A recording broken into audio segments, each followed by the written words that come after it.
Yun, no? So ayan, magandang araw sa inyong lahat mga boss. So umpisa yung project dito sa Santa Barbara, Pangasinan. Okay, so yan yung project natin, yung nasa likod. Yung project natin dito ay ceiling. So high ceiling sa mga boss. So sinimplihan ko na lang dahil simple lang naman itong bahay niya. So ayoko namang lagyan ng maraming arte. So kung ano yung may babagay dito sa bahay, yun yung gagawin nating design dito. So hintayin na lang po natin na matapos ito. So ito pa lang yung part 1 natin mga boss. So ngayon ang ipapakita ko lang muna ngayon yung before nya. Tapos i-update natin ito sa susunod na araw para sa mga update ng ceiling natin.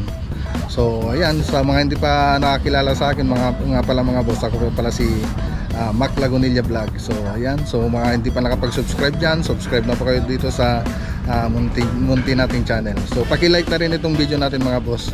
So malaking tulong po yan sa amin na nagsisimula pa lang dito sa YouTube.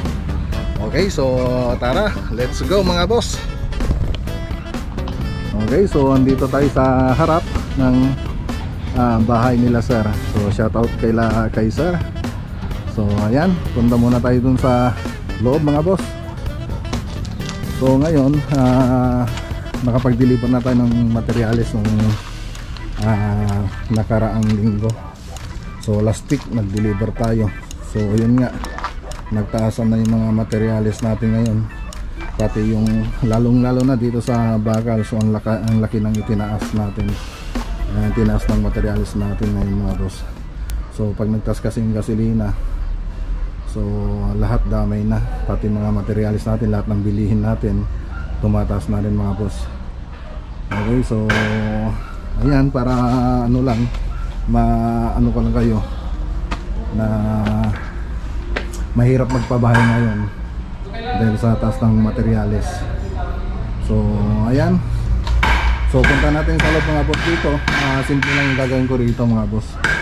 So makikita natin yung sa susunod na araw. So groove lang yung nalagyan natin dyan. Tapos so dito mga boss, so ito yung living area nya. So living room. So gagawa ko ng ano dito ng design. So pero magkapares lang siya. So may design tayong lalagay dito, kung ano yung lalagay natin yung design dito. So ganun din yung lalagay natin dito. So ang gusto kasi mangyari dito, high ceiling siya. So may chandelier dyan siyempre na mapupunta rito. So abangan ko na lang ng ceiling yan para sa doon. So sisimplahin na lang natin mga boss. Siyempre naka-cube design din siya.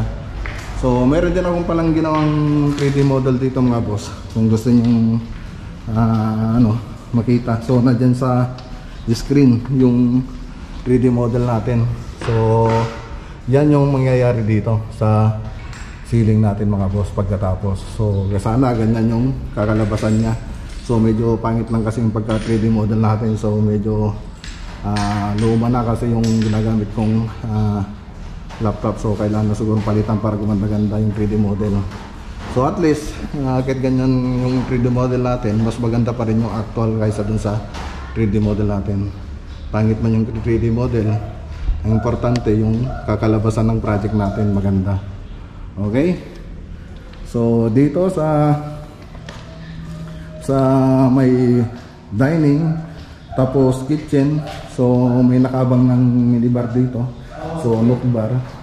So dito ang ginawa ko dito, cube design lang. So makikita nyo rin dyan sa screen yung design nya mga boss.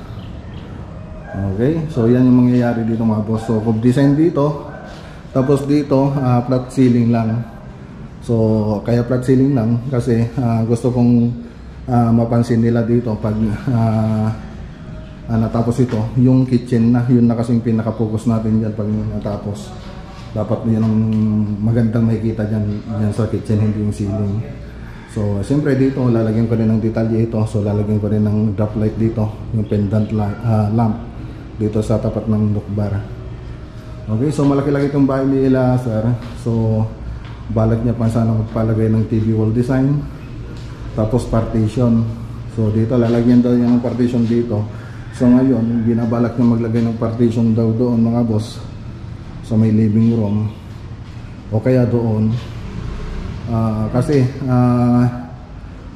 yun tong gusto niyang may TV wall design. Sabi ko naman sa kanya, sa ganitong laki ng bahay, wag na natin pagkasahin doon yung sa may living room tsaka yung TV wall design. So malaki itong bahay niya, so parang liliit pag doon natin pagkakasahin. So sabi ko, nagsuggest ako, pwede rin tayo maglagay ditong banda. So dyan, pwede rin dyan. Kaya lang, ang problema nang dito, maliit yung space natin dito. So dito naman ako nag-second na itong susunod na propose ko na maglagay ng TV wall design. Kaya lang may bintana. So yan, pag-uusapan pa namin ni sir. Hintayin ko siya makapag-decision kung ano yung kung saan niya ilalagay yung TV wall design. So yung TV console, sabihin mo na mga boss. Kung kayong tatanungin ko mga boss, saan ba pwedeng ilagay yung TV console sa palagay ninyo? So comment down below mga boss. So tulungan nyo kami kung ano yung mas magandang area ng TV console natin. So hindi pa naman natin gagawin ngayon ito mga boss, kasi ang importante kasi dito, pag naglagay ka noon, nakapag-tiles na sila. So pag nakapag-tiles na sila, pwede na tayong maglagay ng partition tapos yung TV console. So mas magandang gawin yung pag nakapag-tiles na sila. So mas maganda pa rin na malaman natin kung ano yung idea ninyo kung saan pwedeng ilagay yung TV console. So dito ba sa living room, sa dyan banda, dito, dito, o kaya dito. So ayan, comment down below mga boss. Okay? So dito sa mga kwarto, so cove design din yung lalagay natin dito. So simple lang, cove design lang yung lalagay natin dito mga boss. Tapos dito siyempre flat na sa may CR, pati dito sa hallway flat na rin. Tapos dito cove design din dito mga boss. Okay, malaki-laki itong bahay nila sir. So meron pa dito sa bandang likod. So pagkatapos ng kitchen, so meron pa silang dirty kitchen. So ayan, andito yung isang natin dito. Lagay. So siyempre, i-flat ko na lang ito. Flat ko na lang ito. Tapos dito, so banyo yata ito, kung hindi ako magkakamali, o kwarto. Yan, so cove design dito kung kwarto. Kung banyo rin, flat na lang. Pati rito mga boss, ito CR rin dito mga boss. So flat na lang dito. Okay. So punta tayo dun sa taas. So tingnan natin dun sa master bedroom.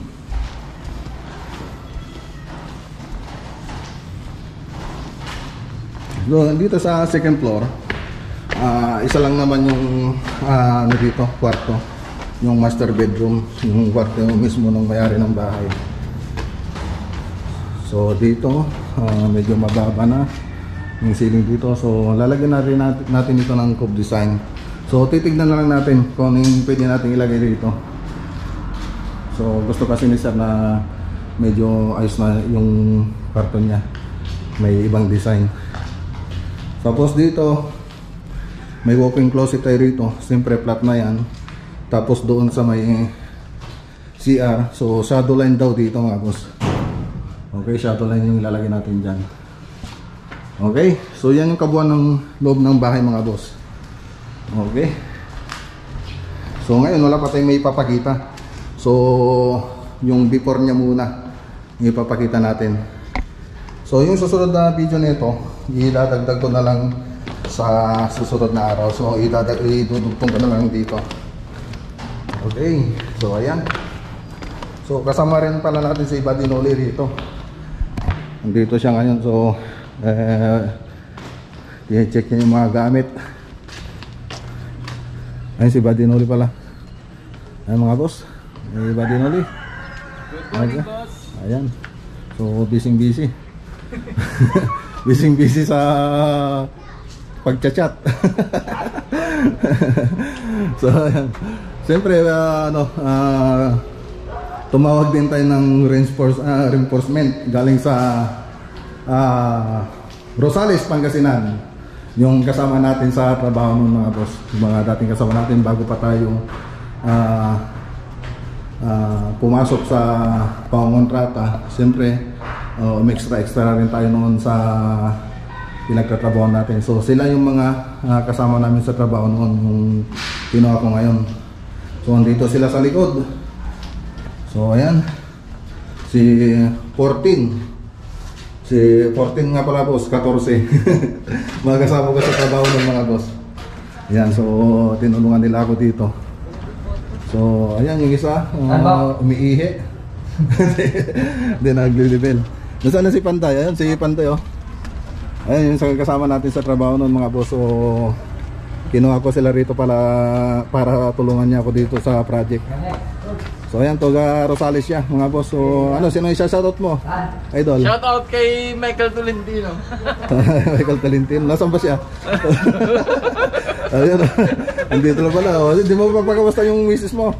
Shoutout kay Mrs. Ronalinda Recalde. Ayan. Okay. Shout mo yung ano, misis mo. Sinong misis mo ang isa-shoutout mo? Shoutout kay misis ko.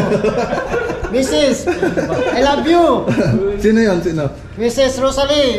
Rico Romani. Akala ko mayroon pang iba. Isa lang pala no, idol no. Wala yan si idol. Mga kasama ko sa trabaho noon. Siyempre, mga veterano yung mga yan. Iba pa rin mga veterans move.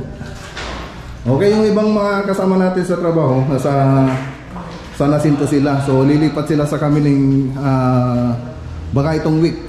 So, di-deliver ko lang yung materials doon para yun ang susunod na trabaho nila.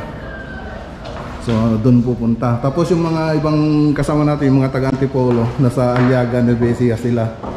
So, yan. So, i-update din natin yun sa susunod na araw mga boss. Okay, so si Panday na yung ano, si Foreman Panday, JR, ang mag-ano rito, maglilid ng project natin dito. Siyempre kasama natin si Badinoli. Okay, so ayan mga boss. So kita-kita tayo sa susunod na video mga boss. So idugtong ko na lang dito. Okay, alright. Okay, magandang araw sa inyong lahat mga boss. So hatid tayo ng kornisa dito sa Santa Barbara, Pangasinan. Yung ceiling project natin dito mga boss. So nagbababa na sila. Okay, tignan natin sa loob kung ano yung mga update. Siyempre lang, natin si Badinoli. Ayan, so yung tumitingin dito sa project natin dito. Okay, so punta tayo dun sa, sa loob. Tignan natin mga natapos nila.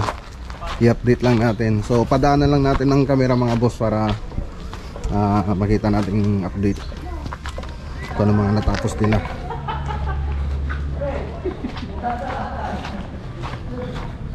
So dito na tayo dadaan sa likod kasi may nakaharang dun sa may salas natin, yung mga scaffolding natin dun.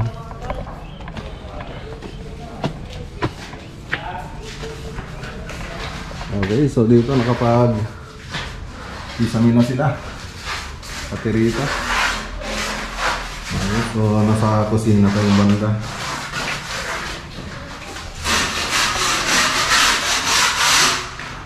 Pati rito mga boss, nakapag masilya na rin sila. So kornisa na lang kulang dito. Okay, so kobisan. So ayan, so pinakita ko yung 3D model nito nung isang araw. So pakita ko yung mga boss kung itsura niya. Okay, so may kita dyan sa screen yung 3D model. Okay, tapos dito, so may 3D model din akong nilagay dito na tinawing. So may kita nyo dyan sa screen. So ngayon, yan muna yung ano nila, nagpatay muna sila ng mga scaffolding natin. So medyo mataas itong gagawin nating scaffolding.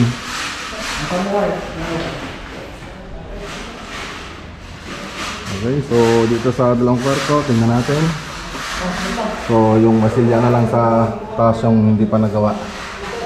So masilya muna nila yan pati dito. Tapos pwede natin magkornisa pati rin dito sa kabila. So dito may CR pa, yan. Tapos dito sa kabila ganun din. So ayan, nakapagmasilya na tayo rito. So kornisa na lang ang kulang dito mga boss. So ito yung mga kornisa na lalagay natin dito. So ayan siya. Okay. Okay. So ayan. So kung balak yung order ng cornisa mga boss, so order lang kayo sa Baclagonilla Furnaces. Makikita nyo dyan sa ano natin, sa screen. So yung mga cornisa natin yan mga boss. So balik dun sa taas, sa may kwarto doon, so hindi pa natin nalagyan ng seasoning. So papaliwanag ko na lang yun sa susunod na araw. Okay, so ngayon wala pa naman tayo may papakita doon kaya hindi muna tayo akyat. So pinakita ko naman na yan nung unang video natin mga boss. Okay, so yan muna mga boss. So balikan ulit natin ito sa susunod na araw. Okay, alright.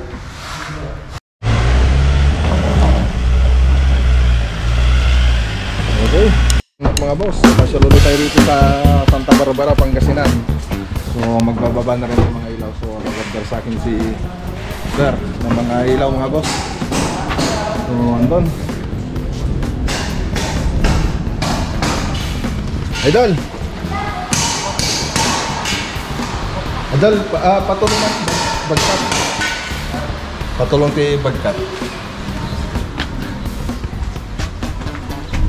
WJ kwarto. Ito, orito pa ito.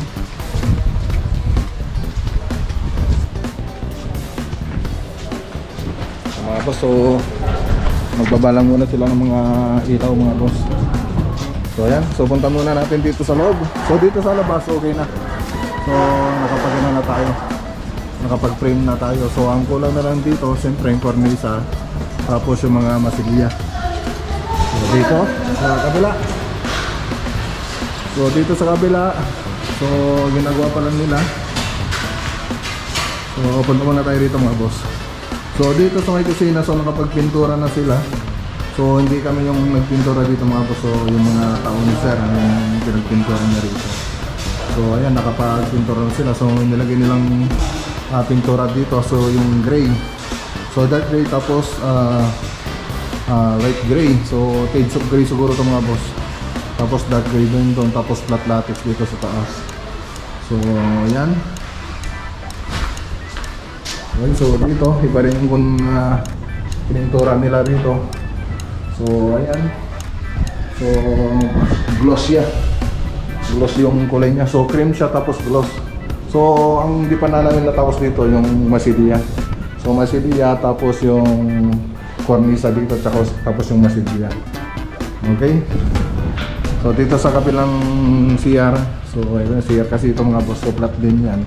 So yun pa rin yung hindi natapos dito. Okay, punta tayo dito sa kabila. So ayan, masok na tayo rito. So yung mga tao ni Sir, bali nagpipintura na rito, ay nag-apply na ng skin coat. So yan yung mga tao ni Sir. So kami, ang gagawin lang namin dito, kisame. So ayan. So dito nagde-design na tayo. So ito na siya. So yung design natin. So minamasilyan na nila. So mga kasama natin dito, mga taga-tropa natin sa Pangasinan, taga Rosales. So yung mga kasama ko dati sa trabaho. So tinawag ko sila dito para tulungan tayo. So yan yung nilagyan natin ano dito mga boss, design. So cove design dito, tapos cove design din dyan, tapos dito. So bali parang double complete ito mga boss, pati doon naka-cove design din. So guys, hindi pa natin na makikita ng maigi. So sa susunod na punta siguro natin ito makikita natin ng maayos. So dito framing pa lang yung ginawa nila rito mga boss. Okay, so pati dito ganun din, puro framing pa lang. So yan muna yung may papakita natin dito mga boss. Siyempre, shoutout nga pala kay Boss Regs. So nagkita kami nung nakarang araw. Okay, siyempre sa mga subscriber ni Makimoto at kay Kabagi Makimoto, so shoutout sa iyo. So marami kasi nag-subscribe sa akin na mga tao niya. Ay, marami kasi nag-subscribe sa akin na mga subscriber niya. So ayan, maraming salamat sa inyo mga boss. Okay.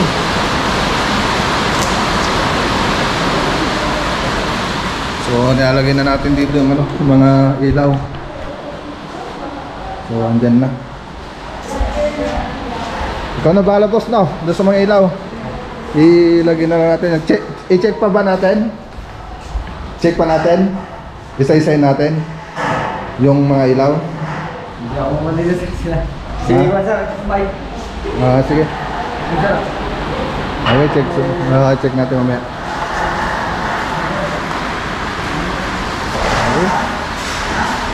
Okay. Okay, so ayan na mga boss. So ni-deliver ko ng mga ilaw. So ayan na siya. So kompleto na 'to mga boss. So ang wala na lang diyan yung chandelier. So si sir na lang yung bibili ng chandelier para sa living room natin. So dalawang ilalagay nito. Okay. So ayan mga boss, kung gusto niyo mag-order ng ilaw o kaya mga kornisa na ganito, so makikita niyo diyan sa screen. Message lang kayo diyan sa Maclagrilia Cornices. Okay, so yan mga boss. Okay, so babalikan natin ito sa susunod na araw para sa update. Okay, may sasabihin ka dito. Shoutout. Shoutout sa mga taga Rosales. Shoutout sa taga Rosales. Kay Boss Panday. Panday. Ayan mga boss. So sila yung mga kasama natin. So nakasama rin natin si sa Imer sa yung pinunatan sa Dagupan. Sa Dagupan sa kay Boss Alan kay Doc Octaviano. Octaviano kay Doc Alan Octaviano. Shout out sa iyo sir. Ayan kilala ka pa nun Okay, so update ulit tayo bukas Okay, alright. Okay, magandang gabi sa inyong lahat mga boss. So shout out muna tayo. So shout out muna kay Chitochi TV. Shout out din kay All Edge Builders. Siyempre shout out din sa nagtanungan ko sa Villasis. So nawala kasi ako mga boss. So may nakita akong mga bata na nagbabike, mga kabataan. So nagtanong ako kung saan yung lugar na pupuntahan namin. So yan tinuro niya. So yan, nag-subscribe na rin siya mga boss, si Jemark Rakinin. Okay, salamat guys sa tulong. Siyempre shoutout din kay Debbie Sleacher. Shoutout din kay Ems Eldeponso. Shoutout din kay Melvin Manawag at Rosanne Daroy.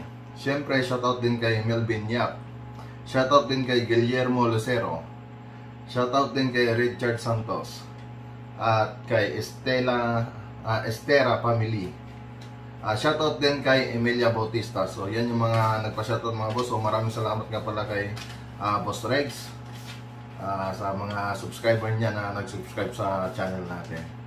Okay, so sana maraming salamat din nga pala kay mga subscriber ni Makimoto. Marami po silang nag-subscribe sa YouTube natin. Okay, so sana nakatulong itong video natin sa mga nagpapagawa ng bahay dyan at sa mga gustong gumawa ng ganitong project. Sana nagka-idea po kayo mga boss. Okay, kita-kita ulit tayo sa susunod na video. Ingat po tayo lagi at God bless.